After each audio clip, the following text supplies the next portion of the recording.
Hi friends, good morning. నేనైతే stove చూద్దాం. అమ్మయ్య, స్టవ్ బంద్ చేయడం ఒక టాస్క్. బయటకు వెళ్తే స్టవ్ని చూడాల్సి వస్తుంది. అయితే నేనైతే ఎక్కడికి వెళ్తున్నా అంటే మా కమ్యూనిటీ హాల్లో కాలనీలో మెడిటేషన్ పడిందనమాట. వారంలో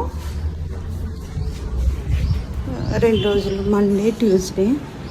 నేనైతే అక్కడికి వెళ్తున్నా మెడిటేషన్. ఫస్ట్ రోజు వెళ్తున్నా. 1 మంత్ అయినట్టుంది పడి కూడా. వెళ్ళిరా అంటే మెడిటేషన్ స్టార్ట్ అయిందా? డోర్ తీసిరా? సరే, అవునా?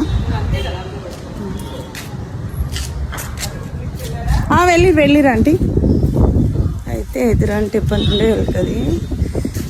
నాకు అప్పుడు 1 వీక్ క్యాంపు పడినప్పుడు కుదరలే, నేను వెళ్ళలేదన్నమాట. ఇప్పుడే బయట నుండి చూస్తే కనబడుతుంది. డోర్ తీసిరనమాట. ఇంకా వాళ్ళు కొంచెం క్లీన్ చేయాలి కదా అనింది ఆంటీ, ఎదురు ఆంటీ. అందుకని మళ్ళీ లోపలికి వచ్చాను. అది మెడిటేషన్. మీరు వెళ్తారా ఫ్రెండ్స్? అంటే అక్కడక్కడ ఉంటాయి కదా. నేనైతే అది వరకు ఒకసారి వెళ్ళినా.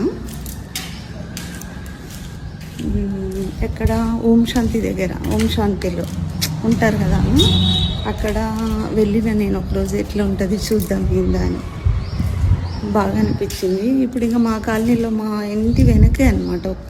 గేట్ తీసి బయటకు వెళ్తే కనబడుతుంది. ఇంకా దగ్గర పడింది కదా, చేస్తే మంచిది కదా ఆరోగ్యానికి.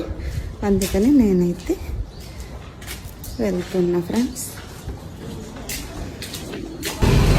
ఇది అనమాట వేమన కాలనీ ఆఫీస్. ఇంకా డోర్ అయితే తీశారు.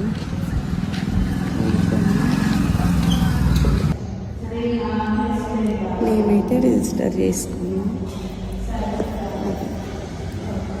జాయిన్ అయిపోయా. జనాలు అయితే వస్తున్నారు. ఇంకా నేను ఫస్ట్ డే కదా, మొత్తానికి ఫస్ట్ వచ్చా. ఇది కమ్యూనిటీ హాలు. ఇది కనబడే అపార్ట్మెంటే మాది. మాకు ఇంత దగ్గర అన్నమాట. ఇంకా నేనైతే వచ్చేద్దామని డిసైడ్ అయ్యి జాయిన్ అయిపోయా. వీక్లీ 2 times అంట మేడం చెప్పారు. వెళ్ళి మేడం వాళ్ళు ఇద్దరు అంకుల్స్ ఆంటీస్ అందరూ వస్తున్నారు. మీరు కూడా వీలైతే ఎవరైనా రావచ్చు ఫ్రెండ్స్. రండి, Reddy colony, Vemana colony community hall. ఓకేనా friends? Thank you for watching. Bye friends. Meditation అయితే అయిపోయింది ఫ్రెండ్స్. ఇంటికైతే వచ్చేస్తున్నా. 1 hour ఆ ధ్యానంలో సైలెంట్గా కూర్చుంటే ఎంత ప్రశాంతంగా ఉందంటే అంత ప్రశాంతంగా ఉంది. మెడిటేషన్ చాలా ఇంతసేపు ఎప్పుడు చేయలేదు. ఒక్కసారి వెళ్ళి అక్కడ అన్నా కదా, 1 hour ధ్యానంలో కూర్చుంటే మొత్తం మర్చిపోయి ఎంత రిలాక్సింగ్గా ఉంది నాకైతే. నేనైతే ఒక్క క్లాస్ కూడా మిస్ కాకుండా వెళ్తాను. ఎవ్రీ మండే ట్యూస్డే మా కాలనీలో.